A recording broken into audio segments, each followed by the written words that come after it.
Bihar news में स्वागत है आपका दोस्तों। मैं हूं फिरदौस गनी और आप देख रहे हैं केडीबी लाइव। दोस्तों आज हो चुका है 14 अप्रैल 2024। तो आज की पूरे बिहार की टॉप न्यूज लेकर आए हैं आपके लिए। दोस्तों वीडियो शुरू करने से पहले आपके लिए एक जरूरी सूचना है। सूचना यही कि केडीबी लाइव का ऐप आ चुका है। आप केडीबी लाइव ऐप के माध्यम से पूरे बिहार की खबरों को देख सकते हैं। इस ऐप में बिहार की किसी भी खबरें मात्र 1 मिनट में दिया जाता है। अगर आप उसी खबर को फेसबुक या यूट्यूब में देखते हैं तो आपसे 3, 4 या 5 मिनट ले लिया जाता है, जिससे आपकी समय की बर्बादी होती है। तो हम आपकी समय की कदर करते हैं, इसलिए आप केडीबी लाइव ऐप को इंस्टॉल कीजिए। जाइए प्ले स्टोर पर लिखिए केडीबी लाइव, लिख करके उसको सर्च कीजिए, आ जाएगा। उसको इंस्टॉल कीजिए और अपना अकाउंट बना लीजिए और पूरे बिहार की खबरों को देखिए। साथ ही साथ अपना खुद से भी खबरों को पोस्ट करें, ये भी ऑप्शन दिया गया है। जी हाँ, तो चलिए चलते हैं आज की खबरों की ओर। दोस्तों तेजस्वी यादव अपना घोषणा पत्र जारी कर दिया है। जय तेजस्वी यादव ने कल अपना घोषणा पत्र जारी किया है और इस घोषणा पत्र का नाम रखा है 24 जन वचन। अब आप सोच रहे होंगे कि आखिर 24 जन वचन क्यों? तो आपको बता दें कि अभी लोकसभा चुनाव चल रहा है और ये लोकसभा चुनाव साल 2024 में हो रहा है। इसीलिए साल 2024 में ये लोकसभा चुनाव हो रहा है, जिसको लेकर के 24 जन वचन के तहत तेजस्वी यादव ने ये घोषणा पत्र जारी की है। हम आपको भी बताएंगे कि तेजस्वी यादव अपने घोषणा पत्र में क्या क्या शामिल किया है और क्या क्या वादे किए हैं। तो सबसे पहले बात करते हैं कि 1 करोड़ सरकारी नौकरी। जी हाँ, अगर तेजस्वी यादव की सरकार आती है केंद्र में तो 1 करोड़ सरकारी नौकरी दिया जाएगा।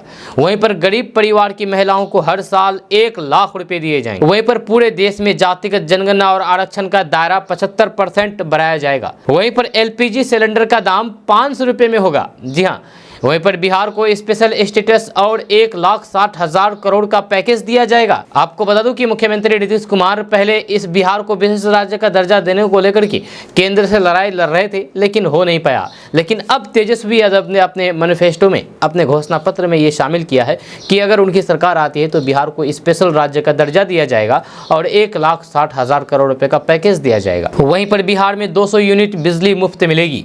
वहीं पर स्वामीनाथन आयोग की सिफारिशें लागू होगी। वहीं पर कमंडल आयोग की सिफारिशें लागू होगी। वहीं पर अग्निवीर योजना खत्म हो जाएगी। जी हाँ, वहीं पर बिहार के 5 जिलों पूर्णिया, भागलपुर, मुजफ्फरपुर, गोपालगंज और रक्सौल में एयरपोर्ट बनाए जाएंगे। एक बहुत बड़ी खबर सामने आई है। बहुत बड़ी खबर यह है कि भोजपुरी अभिनेता, फिल्म अभिनेता पवन सिंह आरजेडी की सदस्यता ले सकते हैं। यानी कि आरजेडी में भोजपुरी अभिनेता पवन सिंह शामिल हो सकते हैं। आपको बता दूं कि कुछ दिन पहले ही सुपरस्टार और गायक पवन सिंह ने काराकाट से निर्दलीय चुनाव लड़ने का ऐलान किया था। इसके बाद से ही ये क्यास लगाया जा रहा था कि काराकाट में त्रिकोणीय संघर्ष होगा। पवन सिंह के आरजेडी में शामिल होने पर यह मुकाबला रोचक हो सकता है। आपको बता दें कि इंडिया महागठबंधन में काराकाट लोकसभा क्षेत्र भाकपा माले के खाते में है, लेकिन वहीं पर आरजेडी पार्टी सूत्रों का कहना है कि आरजेडी और माकपा पर अदला बदली कर सकते हैं इस सीट को लेकर के। भाकपा माले शुरू से ही काराकाट की जगह सीवान की मांग करता रहा। आरजेडी भाकपा को काराकाट के बदले सीवान दे सकती है और काराकाट से अपने प्रत्याशी के रूप में पवन सिंह को मैदान में उतार सकती है। दोस्तों तेजस्वी यादव कल एक जनसभा को संबोधित किया। इस दौरान उन्होंने भाजपा पर जमकर के निशाना साधा, लेकिन तेजस्वी यादव की इस जनसभा में कांग्रेस के रास्ते पर जाते हुए दिखे। जी हाँ, उन्होंने कांग्रेस के फॉर्मूले को बिहार में ऐलान करके लोगों से वोट देने की अपील की है। तेजस्वी यादव ने वादा किया है कि 5 साल मुझे अगर सत्ता मिली तो राशन के साथ साथ नौकरी भी देंगे, पेंशन बनाने के साथ साथ पुरानी पेंशन भी नीति लागू करेंगे। अच्छा, उन्होंने प्रधानमंत्री के परिवारवाद पर दिए गए भाषण पर तंज कसते हुए कहा कि प्रथम चरण की 4 लोकसभा सीटों पर चुनाव लड़ रहे एनडीए गठबंधन के उम्मीदवारों की पारिवारिक पृष्ठभूमि क्या है, ये सबको पता है। उन्होंने कहा कि मोदी जी को ये नहीं पता है कि चिराग पासवान कौन है। क्या ये परिवारवाद से घिरे नहीं है? जब भाई भतीजा के साथ अब ये दामाद की पार्टी हो गई है। चाचा पशुपति कुमार पारस को भाजपा ने हाईजैक कर लिया है। जब मेरे हटने के बाद बीपीएससी का पेपर लीक हो गया, ये कहना है तेजस्वी यादव का। दोस्तों लालू प्रसाद यादव की पार्टी आरजेडी को बड़ा झटका लगा है, जहां पूर्व सांसद, राज्यसभा सांसद अशफाक करीम ने पार्टी से इस्तीफा दे दिया है। अशफाक करीम ने लालू प्रसाद यादव को पत्र लिखकर के प्राथमिक सदस्यता से इस्तीफा दे दिया। पत्र में अशफाक करीम ने नाराजगी जताई। उन्होंने लालू प्रसाद यादव पर मुसलमानों का हक मारने का भी आरोप लगाया है। आरजेडी प्रमुख लालू प्रसाद यादव के ऊपर गंभीर आरोप लगाते हुए अशफाक करीम ने कहा कि मुसलमानों की आबादी के अनुरूप तो दूर, सम्मानजनक हिस्सेदारी भी नहीं दी गई है। ऐसी परिस्थिति में आरजेडी के साथ काम करना असंभव है, संभव है ही नहीं है। अशफाक करीम ने कहा है कि आप जातिगत जनगणना कराने उचित हिस्सेदारी की बात सिर्फ करते थे, लेकिन मुसलमानों का हक मारा गया है। लालू प्रसाद यादव को लिखे गए अपने त्याग पत्र में अशफाक करीम ने लिखा है कि मैं आपकी पार्टी से सामाजिक न्याय को ताकत देने के लिए जुड़ा था। जब आप जिसकी जितनी भागीदारी उसकी उतनी हिस्सेदारी का नारा देते थे, लेकिन आपने मुसलमानों की हकमारी की है, इसलिए आरजेडी के साथ राजनीति करना मेरे लिए संभव नहीं है। इस दौरान अशफाक करीम ने लालू प्रसाद यादव के अच्छे स्वास्थ्य की भी कामना की है। मीडिया रिपोर्ट्स के मुताबिक अशफाक करीम कटिहार लोकसभा चुनाव लड़ने के लिए आरजेडी से टिकट नहीं मिलने को लेकर के नाराज चल रहे थे। जहां उन्हें राज्यसभा भी नहीं भेजा गया, इसको लेकर भी नाराज थी। अशफाक कटिहार से लोकसभा चुनाव लड़ना चाहते थे, लेकिन उनको आरजेडी ने टिकट ही नहीं दिया। दोस्तों, बिहार में चोर विकास योजना का विस्तार होगा। अब आप सोच रहे होंगे कि आखिर ये चोर विकास योजना क्या? तो आपको बता दें कि चोर विकास योजना से बिहार में मछली उत्पादन बढ़ाने में मदद मिलेगी। मुख्यमंत्री समेकित चोर विकास योजना में 2021-22 में पायलट प्रोजेक्ट के तहत दरभंगा, मोतिहारी, बेतिया, गोपालगंज, सिवान और सारण में इसकी शुरुआत हुई थी। जब अब ये सभी जिलों में सघनता से लागू होगी। जब पशु और फिर मत्स्य संसाधन विभाग चाहता है कि इस साल योजना का क्रियान्वयन सभी जिलों में तेजी से हो, ताकि अधिक से अधिक लोगों तक ये योजना पहुंचे। जब 2022-23 में बिहार में मछली उत्पादन 8,46,000 टन था। इस योजना की मदद से मछली उत्पादन 11 लाख टन से अधिक होने की उम्मीद जताई जा रही है। चोर विकास योजना के तहत किसानों को तालाब बनाने और फिर जल प्रबंधन के लिए 50 से 70% तक अनुदान का प्रावधान किया गया है। आपको बता दें कि चोर विकास योजना के तहत कुल भूमि के 60% में तालाब बनाना है। बचे हुए 40% में तालाब के लिए निकाली गई मिट्टी को भर करके इसमें औद्यानिक फसलें लगानी है। इससे मछली उत्पादन के साथ ही फल, फूल और फिर सब्जी का उत्पादन भी होगा। आपको बता दूं कि दरभंगा, मधुबनी, समस्तीपुर, खगड़िया, मुजफ्फरपुर, पूर्वी चंपारण, पश्चिमी चंपारण, गोपालगंज और सिवान सहित उत्तर बिहार के जिलों में आर्द्र भूमि अधिक है। दोस्तों, बिहार में एक बार फिर से वंदे भारत एक्सप्रेस ट्रेन उपद्रवियों का शिकार बन गई, निशाना बन गई। जब बिहार के सासाराम में वंदे भारत एक्सप्रेस ट्रेन पर शरारती तत्वों ने पथराव कर दिया, जिसमें ट्रेन की एक बोगी क्षतिग्रस्त हो गई। हालांकि किसी के हताहत होने की खबर नहीं है। जब पंडित दीनदयाल उपाध्याय गया रेलखंड पर करवंदिया स्टेशन के पास असामाजिक तत्वों ने इस घटना को अंजाम दिया है। यह घटना सोमवार की शाम वाराणसी से रांची जा रही वंदे भारत ट्रेन के साथ घटी है। यह घटना की सूचना मिलते ही रेल पुलिस जांच में जुट गई। जानकारी के मुताबिक वाराणसी से रांची जा रही वंदे भारत ट्रेन जैसे ही करवंदिया स्टेशन के समीप से गुजरी तो असामाजिक तत्वों ने ट्रेन के बोगी पर पत्थरबाजी शुरू कर दी। इसको लेकर के रेल पुलिस बिंदु पर जांच कर रही है। आपको बता दें कि बिहार में वंदे भारत एक्सप्रेस ट्रेन पर पथराव की ये पहली घटना नहीं है। इस साल की शुरुआती जनवरी महीने में ही तीनों हफ्ते में वंदे भारत ट्रेन पर 4 बार पत्थरबाजी की गई थी। हालांकि हो रही पत्थरबाजी से ट्रेन की सुरक्षा को लेकर के सवाल खड़े हो गए हैं। यह वंदे भारत ट्रेन का निर्माण भारत में होता है और फिर देश कई वंदे भारत एक्सप्रेस ट्रेन और फिर देश में कई वंदे भारत एक्सप्रेस ट्रेन दौड़ती है।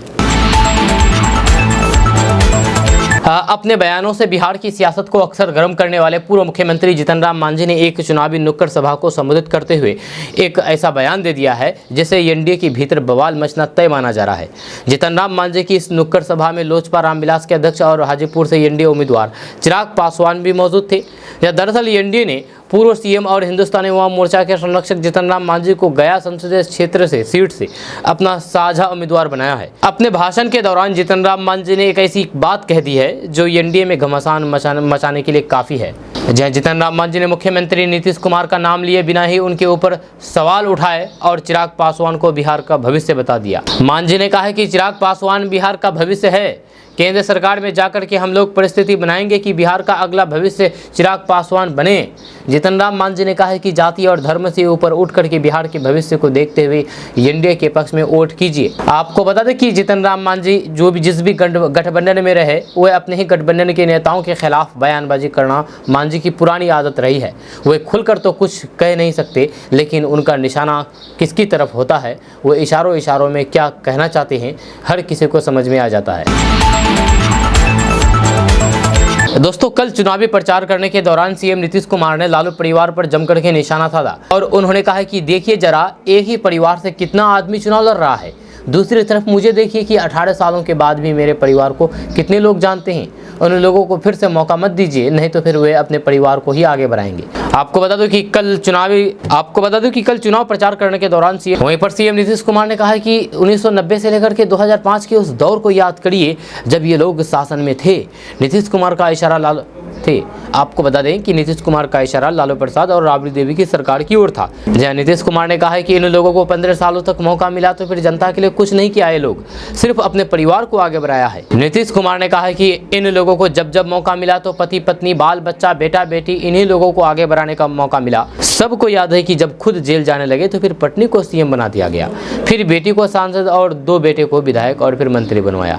आज भी देख लीजिए एक ही परिवार से कितने सारे लोग चुनाव लड़ रहे हैं। और मेरे परिवार को देख लीजिए, मेरे परिवार को कितने लोग जानते हैं। 18 सालों से हम मुख्यमंत्री हैं, लेकिन मेरे परिवार के बारे में लोग क्या जानते हैं? कुछ भी नहीं।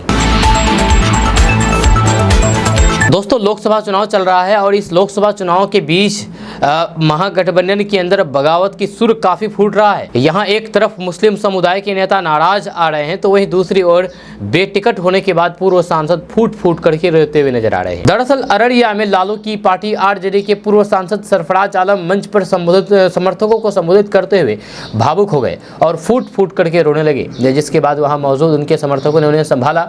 हालांकि सरफराज आलम अपने पिता और फिर पूर्व केंद्रीय गृह मंत्री तस्लीमुद्दीन को याद करते हुए सरफराज आलम की आंखें नम हो गई और आंखों से आंसू फूट पड़े। इस दौरान उन्होंने लालू यादव और तेजस्वी यादव पर भी भड़ास निकाली। आपको बता दूं कि आरजेडी अररिया से सरफराज आलम के छोटे भाई शाहनवाज आलम को प्रत्याशी बनाया है लोकसभा चुनाव के लिए। आरजेडी के पूर्व सांसद सरफराज आलम के रोने का वीडियो अब तेजी से वायरल हो रहा है, जिसमें वे मंच पर रोते हुए दिख रहे हैं, जब वहां आसपास खड़े लोग और फिर उनके समर्थक उनके आंसू पहुंच रहे हैं और शांत करा रहे हैं। सरफराज आलम पर अररिया समेत कई जिलों में आपराधिक मुकदमे दर्ज है। सरफराज आलम ने लालू प्रसाद यादव पर टिकट बेचने का भी आरोप लगाया है। उन्होंने खुद को तस्लीमुद्दीन का उत्तराधिकारी बताते हुए राजद की ओर से छपने की बात करते हुए रो उठा। उन्होंने कहा कि बिहार खास करके सीमांचल का मुसलमान राजद का बंधुआ मजदूर नहीं है। राजद ने मुसलमानों का हमेशा वोट बैंक के रूप में इस्तेमाल किया है। पूर्व सांसद सरफराज आलम के द्वारा ईद मिलन सह कार्यकर्ता सम्मेलन समारोह का आयोजन किया गया, जहां सरफराज आलम ने कहा कि वर्तमान राजद प्रत्याशी अनुकंपा वाले नेता है। जहां उन्होंने कहा कि सरफराज आलम सीमांचल गांधी तस्लीमुद्दीन का पुत्र है, जिसके डीएनए में चापलूसी और जी हुजूरी नहीं है। उन्होंने कहा कि तेजस्वी यादव के हिटलर शाही को सीमांचल के मुसलमान बर्दाश्त नहीं करेंगे और पूरे बिहार में सिर्फ अपने परिवार को टिकट दिया है, बाकी जगहों पर टिकट बेचने का काम किया है। मेरे साथ राजद ने सिर्फ धोखा ही नहीं किया बल्कि पीठ में छुरा घोंपने का काम किया है। सरफराज आलम ने कहा ईडी और सीबीआई के भय से भाजपा की बी टीम बनकर के काम कर रही है। सरफराज आलम ने कहा कि मेरे लहजे में जी हुजूरी नहीं है, इससे ज़्यादा मेरा कसूर क्या था। उन्होंने कहा कि जमीर बेच करके मैं राजनीति नहीं करता। हज पर जाने वाले यात्रियों के लिए एक बड़ी खबर सामने आई है। आपको बता दें कि स्वास्थ्य विभाग ने हज यात्रा पर जाने वाले हज यात्रियों के स्वास्थ्य की देखभाल और स्वास्थ्य जांच के लिए 8 डॉक्टरों की प्रतिनियुक्ति अल्पसंख्यक कार्य मंत्रालय दिल्ली में अस्थायी तौर पर की है। जी हाँ, स्वास्थ्य के अपर मुख्य सचिव शैलेश कुमार ने प्रतिनियुक्त किए गए डॉक्टरों को समय पर विरमित करने का निर्देश संबंधित जिलों के सिविल सर्जन को भेज दिया है। जब विभाग की ओर से जिलों के सिविल सर्जन के साथ ही संबंधित अस्पताल के अधीक्षक को भी इस संबंध में पत्र भेजा गया है। जिन डॉक्टरों को हज यात्रियों की स्वास्थ्य जांच और फिर देखभाल के लिए की गई है, उसमें सामुदायिक स्वास्थ्य केंद्र और औड़ाई मुजफ्फरपुर के चिकित्सा पदाधिकारी डॉक्टर मोहम्मद इर्तिजा कमाल, किशनगंज सदर अस्पताल की स्त्री रोग विशेषज्ञ डॉक्टर शबनम यास्मीन शामिल है। इसके अलावा SKMCH मुजफ्फरपुर के सामान्य चिकित्सा पदाधिकारी डॉक्टर शफीकुर रहमान और बाकी कई सारे और भी डॉक्टरों को नियुक्त किया गया है। दोस्तों, कुछ दिन पहले हेलीकॉप्टर में तेजस्वी यादव मछली खाया था। उससे कुछ दिन पहले राहुल गांधी सावन के महीने में मटन खाया था। अब इसी को लेकर के प्रधानमंत्री नरेंद्र मोदी तेजस्वी यादव पर बिफर गए और कहा कि ये लोग देखिए हिंदू विरोधी है और हिंदू विरोधी कार्य करते हैं, ये लोग मटन और मछली खाते हैं। अब इसी को लेकर के पत्रकारों से बातचीत करते हुए तेजस्वी यादव ने कहा कि आपको ये समझना होगा कि वे मुद्दों पर नहीं बोल रहे हैं। क्या उन्होंने बिहार, उसके युवाओं, किसानों और बड़े पैमाने पर पलायन के मुद्दों पर बात की? बिल्कुल नहीं की। यह गरीबी, बेरोजगारी और कितनी नौकरियां प्रदान की गई है जैसे प्रमुख मुद्दों पर चर्चा की आवश्यकता है। जहाँ प्रधानमंत्री नरेंद्र मोदी ने गरीबी क्यों नहीं मिटाई, बिहार को विशेष राज्य का दर्जा क्यों नहीं दिया गया। आपको बता दें कि प्रधानमंत्री नरेंद्र मोदी ने कहा था कि राहुल गांधी सावन में जमानत पर छूटे एक अपराधी के घर मटन पकाने जाते हैं। वे मुगल काल की मानसिकता को दोहराते हुए लोगों का मजाक उड़ाने के लिए वीडियो बनाते हैं। उनका उद्देश्य नागरिकों को भड़काना और अपना वोट बैंक सुरक्षित करना है। अब वे मुझ पर गोलियां बरसाएंगे, मुझे गाली देंगे, लेकिन देश को सही पहलू दिखाना मेरी जिम्मेदारी है। अब इसी को लेकर के तेजस्वी यादव ने कहा कि ये जो बोलते हैं ये सिर्फ हिंदू मुसलमान करते हैं, बल्कि हम मुद्दों की बात करते हैं। ये लोग मुद्दे की बात नहीं करते हैं, ये लोग हिंदू मुसलमान की बात करते हैं और मोदी की बात करते हैं, बल्कि इन लोगों को आम जनता की मुद्दों की बात करनी चाहिए। दोस्तों, बदलते मौसम में किसान बहुत ज़्यादा परेशान है। जहां आसमान में बादल छाए रहने और हल्की बेमौसम वर्षा होने से किसानों के माथे पर चिंता की लकीर खींची गई है। जहाँ पूर्व में छोटे छोटे अंतराल पर वर्षा के कारण दलहन तिलहन की फसलों को भारी नुकसान पहुंच रहा है। कई किसानों ने केडीवी लाइव को बताया है कि बेमौसम वर्षा से पूर्व में ही चना, सरसों, मसूर, मटर समेत अन्य फसलें बर्बाद हो गई। जो कुछ खेतों में बची हुई है, मौसम के हालात को देखते हुए उसे भी नुकसान पहुँचने की आशंका बढ़ गई है। गेहूँ अब कटाई के लिए तैयार है। किसानों द्वारा गेहूं काटने के लिए हार्वेस्टर का इंतजार किया जा रहा है। कुछ जगहों पर हार्वेस्टिंग भी शुरू हो चुकी है। लेकिन आसमान में बादल और फिर कहीं कहीं हल्की वर्षा से किसानों की बेचैनी बढ़ गई है। इन दिनों हवा पानी के साथ ओले गिरने की संभावना बनी रहती है। ज़्यादा पानी बढ़ गया तो फिर किसानों की बची खुशी फसल भी बर्बाद हो जाएगी। साल भर की कड़ी मेहनत चंद मिनटों में समाप्त हो जाएगी। गेहूं के साथ सब्जी की खेती पर भी बुरा प्रभाव पड़ेगा। इस संबंध में BTS आशुतोष कुमार ने बताया है कि बेमौसम वर्षा से पूर्व में भी किसानों को काफ़ी नुकसान पहुंचा था। जब बीते 2 दिनों से बादल डेरा डाले हुए हैं और हल्की वर्षा से किसानों में अनहोनी की चिंता बढ़ गई है। दोस्तों, मुख्यमंत्री नीतीश कुमार एक सभा को संबोधित करते हुए मुस्लिम लोगों से अपील की है। मुस्लिम लोगों के बारे में बहुत बड़ी बात कर रही है। आपको बता दूं कि नीतीश कुमार मुस्लिम समाज पर बोले। नीतीश कुमार ने कहा है कि मुस्लिम भाई लोगों को याद दिला रहा हूं, पहले कितना झगड़ा हुआ करता था, अब तो कोई भी झगड़ा नहीं होता है। आपसे अपील है कि विकास पर वोट कीजिए, काम पर वोट कीजिए। नई सरकार से पहले 8 लाख लोगों को नौकरी दी गई है। अब भी 3 लाख नए पदों पर बहाली होने वाला है। आप चिंता ना करें, हम ही आपके साथ काम करने वाले हैं। तेजस्वी यादव पर हमला बोलते हुए उन्होंने कहा कि वे कुछ नहीं करता है, सारा काम हमारा किया हुआ है, यानी कि सारा काम हमने किया है, तेजस्वी कुछ नहीं किया है। दोस्तों, मौसम विभाग की ओर से पूर्वानुमान जारी किया गया है और बताया गया है कि 17 अप्रैल तक उत्तर बिहार के कई स्थानों पर 24 से 36 घंटों में गरज के साथ छींटियां और हल्की बारिश की संभावना जताई गई है।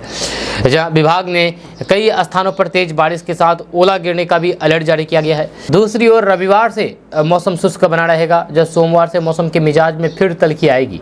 एक बार फिर से तेज गर्मी लोगों को झुलसा सकती है। तापमान में करीब 3 डिग्री सेल्सियस की वृद्धि और गर्मी के साथ लू चलने की संभावना जताई गई है। इस बीच अधिकतम पारा 41 डिग्री तक पहुँच सकता है। इस बीच 10 से 12 किलोमीटर की रफ्तार से पछुआ हवा चलेगी। मौसम विभाग ने कहा कि अगले 36 घंटे में गेहूं की कटनी और फिर थ्रेसिंग में सावधानी बरतनी होगी। इस मौसम में भिंडी की फसल में लीफ हॉपर कीट की निगरानी कराने की जरूरत है। इसके प्रकोप से फसल प्रभावित और फिर पौधा कमजोर हो जाता है। दोस्तों, महज कुछ दिन में ही लोकसभा चुनाव की पहले चरण की वोटिंग होने वाली है। इस बार लोकसभा चुनाव में सबसे बड़ा सवाल ये है कि बीते कई सालों के दौरान किसान आंदोलन के अगुवा रहे किसान नेता राकेश टिकैत इस बार किसका समर्थन कर रहे हैं। दरअसल किसान नेता राकेश टिकैत गुरुवार को बिहार के चौसा में किसानों से मुलाकात करते हुए नजर आए। इस दौरान उन्होंने आगामी चुनाव को लेकर के अपना रुख भी स्पष्ट कर दिया है। उन्होंने कहा कि हम ना तो इंडिया गठबंधन का समर्थन करेंगे और न ही एनडीए का समर्थन करेंगे। किसान नेता ने कहा कि जिसको जहां मन होगा वोट करेगा। हमारे आंदोलन को दोनों पक्षों का सहयोग मिला है। उन्होंने कहा कि जिसकी भी सरकार किसान विरोधी काम करेगी हम उसका विरोध करेंगे। इस दौरान उन्होंने कहा कि किसानों से मुलाकात की, इसकी तस्वीरें उन्होंने अपने सोशल मीडिया पर भी शेयर की है। उन्होंने एक वीडियो शेयर करते हुए कहा कि बिहार के जिला बक्सर के गांव बनारसपुर चौसा में लाठीचार्ज से घायल हुए किसानों और फिर पीड़ित परिवार से मुलाकात की है। भूमि अधिग्रहण की लड़ाई लड़ रहे किसानों को इस लड़ाई को और मजबूती से लड़ना होगा। बिहार के किसान मजदूर हितों को बचाने के लिए देश भर में एक बड़े आंदोलन का आगाज होगा। बिहार वासियों के लिए एक बड़ी खबर सामने आई है। आपको बता दूं कि बिहार के 8 नए शहरों की आयोजना क्षेत्रों का भी GIS यानी कि भौगोलिक सूचना तंत्र के द्वारा मास्टर प्लान तैयार किया जाएगा। इसमें गोपालगंज, समस्तीपुर, मधेपुरा, सुपौल, अरवल, नवादा, शेखपुरा और बांका शामिल है। यहाँ इसके लिए नगर विकास एवं आवास विभाग ने एजेंसी की तलाश शुरू कर दी है। इसके साथ ही 63 अन्य शहरों की GIS बेस्ड मैप तैयार करने, प्रॉपर्टी सर्वे आदि को लेकर भी विभाग के स्तर पर कार्रवाई शुरू हो गई है। राज्य सरकार सभी जिला मुख्यालय के शहरों के साथ 1 लाख से ज़्यादा आबादी वाले शहरों का मास्टर प्लान तैयार करने की कार्रवाई कर रही है। वर्तमान में 33 आयोजना क्षेत्र प्राधिकार में ये काम जारी है। जानकारी के अनुसार जिन 8 नए आयोजना क्षेत्र प्राधिकार को GIS मैपिंग के लिए चुना गया है, उनको 2 समूह में बांट करके एजेंसी के माध्यम से GIS सर्वे किया जाएगा। इसी आधार पर शहर और फिर आसपास के इलाकों में जमीन की उपयोगिता तय की जाएगी, ताकि भविष्य में शहर का सुनियोजित विकास किया जा सके। दोस्तों, मैट्रिक पास करने वाले छात्र छात्राओं का इंटर में नामांकन का इंतजार अब खत्म हो गया है। इसको लेकर के शिक्षा विभाग ने प्रक्रिया शुरू कर दी है। 11वीं कक्षा में नामांकन के लिए OFS पोर्टल यानी कि OFSSBihar.in खोला गया है। छात्र छात्राओं ने OFSS की वेबसाइट पर ऑनलाइन के द्वारा आवेदन कर दिया है। हालांकि सर्वर की धीमी गति की रहने की वजह से छात्रों को परेशानी हो रही है। जब बिहार बोर्ड ने इंटर स्तर की शिक्षा प्रदान करने वाले जिले के सभी सरकारी एवं गैर सरकारी उच्च माध्यमिक विद्यालयों की सूची OFSS वेबसाइट पर अपलोड कर दिया है। इस बार 430 शिक्षण संस्थानों की सूची संख्यावार सीटों के साथ जारी कर दी गई है। दोस्तों, खबर अररिया से सामने आई है। अररिया में 2 सगी बहनों की तालाब में डूबने से दर्दनाक मौत हो गई। हालांकि इस हादसे में उनके छोटे बेटे की जान बाल बाल बच गई है। एक साथ 2 बच्चों की मौत से परिवार वालों में कोहराम मच गया है। यह घटना भरगामा थाना क्षेत्र के जयनगर गांव की है। यह मृतक दोनों बहनों की पहचान जयनगर गाँव निवासी अशोक यादव की 8 वर्षीय सुनीता कुमारी और फिर 6 साल की रविता कुमार के रूप में हुई है। बताया जा रहा है कि अशोक यादव की दोनों बेटियाँ अपने छोटे भाई 5 वर्षीय दिलखुश कुमार के साथ खेल रही थी और खेलने के दौरान ही दोनों तालाब में के गहरे पानी में चले गए। दोनों बहनों की पानी में डूबने की जानकारी मिलने के बाद लोगों की भारी भीड़ मौके पर जमा हो गई। दोनों बच्चियों को बचाने के लिए गांव के कुछ लोगों ने तालाब में छलांग लगा दी। जब तक दोनों बहनों को पानी से बाहर निकाला गया, तब तक उनकी मौत हो चुकी थी। RJD के घोषणा पत्र पर बिहार में सियासत शुरू हो गई है। जी हां, लोक जनशक्ति पार्टी रामविलास ने RJD के घोषणा पत्र पर निशाना साधा है। बिना नाम लिए उन्होंने तेजस्वी यादव और उनके परिवार पर हमला बोला है। चिराग पासवान ने कहा कि 1 करोड़ लोगों को नौकरी अगर दे सकते हैं तो फिर लंबे समय तक इन्हीं के परिवार के लोग बिहार की सत्ता में रहे हैं और उस वक्त कैसे नौकरियां बांटी गई ये सबको पता है। जब चुनावी समय में वादे बड़े बड़े किए जाते हैं, जब सत्ता में आते हैं तब सच्चाई का पता चलता है। हकीकत तो ये है कि इन लोगों को जब भी सत्ता मिलती है तो फिर ये लोग बहाना बनाना शुरू कर देते हैं और कहने लगते हैं कि ये गठबंधन का वादा नहीं, हमारा वादा था और जब हमारी सरकार आएगी तब इसे पूरा किया जाएगा। तेजस्वी यादव द्वारा 1 करोड़ रोजगार देने की घोषणा पर चिराग पासवान ने कहा है कि ये पहली बार आपको मौका नहीं मिला। आपके परिवार के 2 लोग लंबे समय तक मुख्यमंत्री रह चुके हैं। उस समय अगर विकास होता तो आज बिहार पिछड़ा राज्य नहीं कहलाता। ये सबको समझ में आ रहा है कि खाने के दांत कौन से हैं और दिखाने के दांत कौन से हैं। दोस्तों, बिहार के कई जिलों का भूजल स्तर काफ़ी नीचे जा चुका है, जहां अप्रैल महीने में ही गिरने लगा है। इस दौरान पटना सहित लगभग 8 जिलों में भूजल यानी कि ज़मीन से जो पानी निकलता है पीने के लिए, वो पानी 5 फुट तक नीचे चला गया है। इसमें सबसे अधिक प्रभावित इलाका गया, जहानाबाद और औरंगाबाद है। इन जिलों में लगातार पीने वाली पानी ज़मीन के नीचे जा रहा है। ज़मीन के नीचे पानी और जाने से लोगों की परेशानी बढ़ने लगी है। भागलपुर में 2 फुट 4 इंच, जमुई में 3 फुट, पटना में 2 फुट 8 इंच, बांका में 2 foot 7 inch, Lakhisarai 1 foot 9 inch, Kaimur 2 foot, Gaya 4 foot 9 inch, Aurangabad 4 foot, Nalanda 3 foot 6 inch, Jehanabad 3 foot 4 inch और अरवल 4 फुट भूजल स्तर नीचे चला गया है। यानी कि पानी, पीने वाला पानी नीचे जा रहा है। आने वाले कुछ समय में पानी बिल्कुल सूख जाएगी और लोग अब पानी पीने को तरसेंगे। आपको बता दूं कि बिहार में अप्रैल माह में भी भूजल में गिरावट को देखते हुए चापाकलों की निगरानी बढ़ा दी गई है। जब PHED ने कहा कि अभी मई जून की गर्मी बाकी है और अभी से ही भूजल में गिरावट होने लगी है, ये चिंता वाली बात है। इस कारण से ज़रूरी है कि सभी चापाकलों की निगरानी और फिर मरम्मत की गति बढ़ा दिया जाए। दोस्तों 2024 लोकसभा चुनाव को लेकर के आरजेडी ने अपना घोषणा पत्र जारी कर दिया है। जहां आपको बता दूं कि तेजस्वी यादव इसे परिवर्तन पत्र का नाम दिया है। तेजस्वी यादव ने बताया है कि साल 2024 के लिए उनकी पार्टी कुल 24 जन वचन लेकर आई है। इसमें रोजगार समेत कई बातों का ध्यान रखा गया है। इसके बाद अब भाजपा अपना घोषणा पत्र जारी करने जा रही है। जहां आपको बता दूं कि भाजपा की ओर से आज 14 अप्रैल को लोकसभा चुनाव 2024 के लिए घोषणा पत्र जारी करेंगे। लोकसभा चुनाव 2024 के लिए भाजपा की ओर से जारी होने वाले घोषणा पत्र को उसको पार्टी ने संकल्प पत्र नाम दिया है। दरअसल रक्षा मंत्री राजनाथ सिंह की अध्यक्षता में बनी 27 सदस्यों की समिति ने इस संकल्प पत्र को तैयार किया है। इसमें कई वादे भी किए गए हैं। जब घोषणा पत्र को लेकर के जनता से आने वाले सालों में देश हित में उठाए जाने वाले कदमों को लेकर के सुझाव मांगे गए थे। कुल 5 लाख सुझाव भाजपा को प्राप्त हुए हैं। इन सुझावों को ध्यान में रखते हुए घोषणा पत्र जारी किया गया है। भाजपा के सूत्रों की माने तो लोकसभा चुनाव 2024 के अपने संकल्प पत्र में कई सारे वादे किए गए हैं। उनके मैनिफेस्टो को विकास, विकसित भारत, युवाओं, महिलाओं, गरीबों और फिर विशेष करके किसानों की समस्याओं को देखते हुए उसके लाभ के लिए भी कई सारे ऐलान की संभावना है। इस बार के मैनिफेस्टो की थीम मोदी की गारंटी विकसित भारत 2047 रखी जाएगी। उधर कांग्रेस ने अपने पहले ही अपना घोषणा पत्र जारी कर दिया है। जब वहीं पर बिहार में शनिवार को राजद ने अपना घोषणा पत्र जारी कर दिया है। तेजस्वी यादव ने बताया है कि अगर इंडिया अलायंस यानी कि इंडिया गठबंधन की सरकार बनी तो फिर 1 करोड़ लोगों को सरकारी नौकरी देने का काम करेंगे। आने वाले स्वतंत्रता दिवस यानी कि 15 अगस्त को बेरोजगारी से आज़ादी मिलनी शुरू हो जाएगी और नौकरी की प्रक्रिया शुरू हो जाएगी। बिहार के सरकारी स्कूलों में पढ़ाने वाले शिक्षकों के लिए एक बड़ी खबर सामने आ रही है। ताज़ा रिपोर्ट्स के मुताबिक बिहार में फर्जी शिक्षकों पर एक्शन की तैयारी की जा रही है। इसको लेकर के विभाग के द्वारा सभी जिलों के अधिकारियों को निर्देश दिए गए हैं। खबर के अनुसार बिहार शिक्षक सक्षमता परीक्षा के प्रथम चरण में BTT, CTT, STT के रोल नंबर एवं प्रमाण पत्रों में 1051 प्रमाण पत्र डुप्लीकेट पाए गए हैं। इसमें से करीब 2 दर्जन शिक्षक बक्सर जिले से भी है। इन टीचरों को चिन्हित किया गया है। आपको बता दूं कि जिन शिक्षकों के प्रमाण पत्र डुप्लीकेट थे उनके भौतिक सत्यापन के लिए विभागीय जांच समिति ने तिथि निर्धारित की थी। लेकिन इस दौरान जांच में 420 शिक्षक उपस्थित नहीं हुए, जिसमें से बक्सर के 16 टीचर थे। दोस्तों अगर आप भी ट्रेन में सफ़र करते हैं और जनरल डिब्बे का टिकट लेकर के स्लीपर में चले जाते हैं तो आपके लिए ये बड़ी खबर है। हम आपको बताएंगे इसके बारे में कि इसका नियम क्या है। अगर आप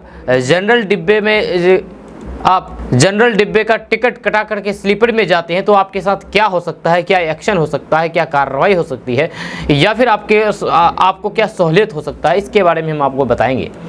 आपको बता दें कि भारत में रोजाना लाखों लोग ट्रेन से सफ़र करते हैं। जब कभी भीड़ इतनी बढ़ जाती है कि डिब्बे में सीट तो छोड़ो बल्कि खड़े होने तक भी जगह नहीं होती है। भारतीय रेलवे द्वारा सीटों का किराया अलग अलग किया गया है। सबसे सस्ता किराया जनरल डिब्बे का होता है, जिसमें काउंटर से टिकट लेकर के तुरंत ही ट्रेन से सफ़र किया जा सकता है। कई बार यात्री जनरल डिब्बे का टिकट लेकर स्लीपर बोगी में चढ़ जाते हैं, जिसके बाद पकड़े जाने पर जुर्माना देना पड़ता है। आपको बता दें कि भारतीय रेलवे यात्रियों को जनरल टिकट लेकर के स्लीपर डिब्बे में सफ़र करने की अनुमति देता है। जी हाँ, लेकिन इसके पीछे कई शर्तें भी है। रेलवे एक्ट 1989 के मुताबिक अगर यात्री की दूरी 199 किलोमीटर या फिर उससे कम है तो टिकट 3 घंटे तक वैलिड होती है। अगर टीटी यात्री को इस स्थिति में पकड़ लें तो फिर दोनों कैटेगरी के टिकटों के बीच के अंतर को लेकर के स्लीपर क्लास का टिकट बना सकता है। इसके अलावा अगर सीट ही नहीं है तो फिर अगले स्टेशन तक यात्रा करने की अनुमति मिल सकती है। अगर यात्री इसके बाद भी स्लीपर कोच में बैठा रहता है तो फिर उसे 250 रुपये का जुर्माना देना होगा। अगर जुर्माना नहीं दे पाते हैं तो फिर टीटी द्वारा यात्री का चालान बनाया जाएगा और कोर्ट में जमा करने को कहा जाएगा। अगर जनरल कोच में भीड़ है तो फिर रेलवे द्वारा अगली ट्रेन का इंतज़ार करने का सुझाव दिया जाता है। हालांकि अगर वैलिडिटी लिमिट के अंदर अगर कोई भी और ट्रेन नहीं है तो फिर यात्री स्लीपर क्लास में यात्रा कर सकते हैं। ऐसे में ट्रेन में एंट्री करते ही टीटी से कांटेक्ट करना चाहिए और फिर अपनी स्थिति के बारे में बात करनी चाहिए। तो अगर आप बराबर ट्रेन में सफ़र करते हैं तो आप इन बातों का ख्याल रखें, तभी आप ट्रेन में सफ़र करें। दोस्तों, लोकसभा चुनाव को लेकर के तमाम तर राजनीतिक पार्टियां अपना अपना घोषणा पत्र यानी कि मैनिफेस्टो जारी करती है। इसी को लेकर के आरजेडी ने कल अपना मैनिफेस्टो जारी किया, घोषणा पत्र जारी किया, जिसमें कई बड़े बड़े वादे किए गए। अब इसी को लेकर के बिहार के पूर्व मुख्यमंत्री और गया लोकसभा सीट से एनडीए के उम्मीदवार जीतन राम मांझी ने राजद के घोषणा पत्र पर तंज कसा है। जीतन राम मांझी ने सोशल मीडिया प्लेटफॉर्म एक्स के माध्यम से आरजेडी के घोषणा पत्र पर चुटकी ली। उन्होंने कहा है कि तेजस्वी यादव को पता है कि उनकी सरकार नहीं बन रही है, तो फिर वे कुछ भी घोषणा कर सकते हैं। ये जीतन राम मांझी ने कहा कि राजद के घोषणा पत्र में शायद कुछ बातें छूट गई है जो उसमें दर्ज करना चाहिए। वो है, भारत में अमेरिका का विलय करेंगे, सूरज पश्चिम से उगाएंगे, समुद्र के पानी को मीठा बना देंगे, पहाड़ हवा में उड़ा देंगे, आरजेडी देंगे। ये सारी बातें मैनिफेस्टो में होनी चाहिए थी आरजेडी की, जो नहीं हुआ। वहीं पर आपको बता दें कि आरजेडी ने कल लोकसभा चुनाव 2024 के लिए अपना घोषणा पत्र जारी कर दिया, जिसको परिवर्तन पत्र का नाम दिया गया है। 2024 के लिए 24 जन वचन सामने रखे हैं। तेजस्वी यादव ने इस मौके पर कहा कि अगर इंडिया अलायंस की यानी कि इंडिया गठबंधन की सरकार बनती है तो 1 करोड़ लोगों को सरकारी नौकरी देने का काम करेंगे। आने वाले स्वतंत्रता दिवस से बेरोजगारी से आज़ादी मिलनी शुरू हो जाएगी। इसके साथ ही आने वाले रक्षाबंधन से गरीब परिवार की बहनों को हर साल 1 लाख रुपए की सहायता देने का काम करेंगे। अगर हम लोगों की सरकार बनी तो फिर 500 रुपए में गैस सिलेंडर मिलेगा। जब पुरानी पेंशन योजना लागू करेंगे और बिहार में विशेष राज्य का दर्जा दिलाएंगे, बिहार को अलग से भी स्पेशल पैकेज देंगे। दोस्तों, बिहार में लोकसभा चुनाव को देखते हुए मतदाताओं को लुभाने के लिए राजनीतिक पार्टियों के नेता वादों की झड़ी लगा रहे हैं। पक्ष और विपक्ष के नेता विभिन्न मुद्दों पर मतदाताओं को लुभाने की कोशिश कर रहे हैं। चुनावी दाव पेंच के बीच मशहूर रणनीतिकार प्रशांत किशोर भी लगातार बिहार में पदयात्रा कर रहे हैं, जब विभिन्न जिलों में जाकर के मतदाताओं से रूबरू हो रहे हैं। इसी क्रम में प्रशांत किशोर ने बिहारियों पर तंज कसते हुए प्रधानमंत्री नरेंद्र मोदी पर निशाना साधा है। जी हाँ, आपको बता दें कि प्रशांत किशोर ने कहा है कि गुजरात के लोगों ने पीएम मोदी से कहा है कि आप विकास करें, हम आपको वोट देंगे। इसलिए गुजरात में फैक्ट्रियां लग रही है, लोगों के लिए रोजगार के अवसर बढ़ रहे हैं। वहीं पर बिहार के लोग दूसरे राज्यों में जाकर के रोजगार ढूंढ रहे हैं। इसकी वजह क्या है, ये क्यों बिहार में रोजगार नहीं है? प्रशांत किशोर ने कहा है कि प्रधानमंत्री नरेंद्र मोदी कह रहे हैं कि बिहार में आज करीब करीब 9 करोड़ जरूरतमंदों को मुफ्त में 5 किलो राशन मिल रहा है। मोदी की गारंटी है कि अगले 5 साल भी मुफ्त राशन मिलता रहेगा। जब गुजरात में मोदी जी विकास कर रहे हैं, बुलेट ट्रेन चला रहे हैं, फैक्ट्री लगा रहे हैं, कभी आपने पूछा मोदी जी से कि बिहार में फैक्ट्री क्यों नहीं चला रहे हैं? इसलिए नहीं चला रहे हैं क्योंकि गुजरात का आदमी कह रहा है कि मोदी विकास कीजिए तो आपको वोट देंगे। बिहार का आदमी कह रहा है कि मोदी जी चिंता मत कीजिए, 4 किलो अनाज भीख में दे दीजिए, आप दे रहे हैं भीख में, फिर हम लोग आपको दोबारा भर करके वोट देंगे। एक बड़ी खबर सामने आई है एआईएमआईएम की तरफ से। दरअसल एआईएमआईएम ने अपने बिहार में अपने 3 उम्मीदवार की लिस्ट जारी कर दी है, यानी कि 3 उम्मीदवार के नाम की घोषणा कर दी है लोकसभा चुनाव लड़ने के लिए। गठबंधन और एनडीए को लोकसभा चुनाव में धूल चढ़ाने का दावा करने वाले असदुद्दीन ओवैसी की पार्टी एआईएमआईएम ने बिहार की 13 लोकसभा सीटों पर उम्मीदवार उतारने का ऐलान किया था। हालांकि चुनावी मैदान में उतरने से पहले ही असदुद्दीन ओवैसी की पार्टी ने हथियार डाल दिए और बिहार की 1 सीट पर ही चुनाव लड़ने का ऐलान किया था।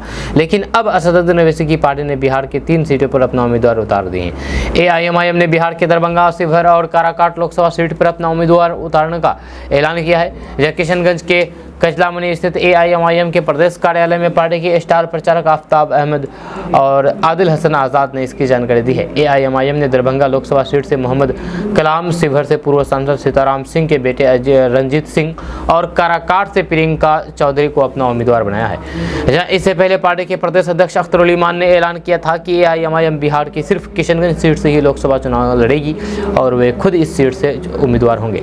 अख्तर ईमान ने उस वक्त ये हवाला दिया है कि ओवैसी को बिहार में चुनाव प्रचार करने के लिए अधिक समय नहीं मिल पा रहा है, इसलिए पार्टी ने फैसला किया है कि सीमांचल की सिर्फ किशनगंज सीट पर ही चुनाव लड़ेगी। लेकिन अब असदुद्दीन ओवैसी की पार्टी ने बिहार की 3 सीटों पर अपना उम्मीदवार उतार दिए हैं।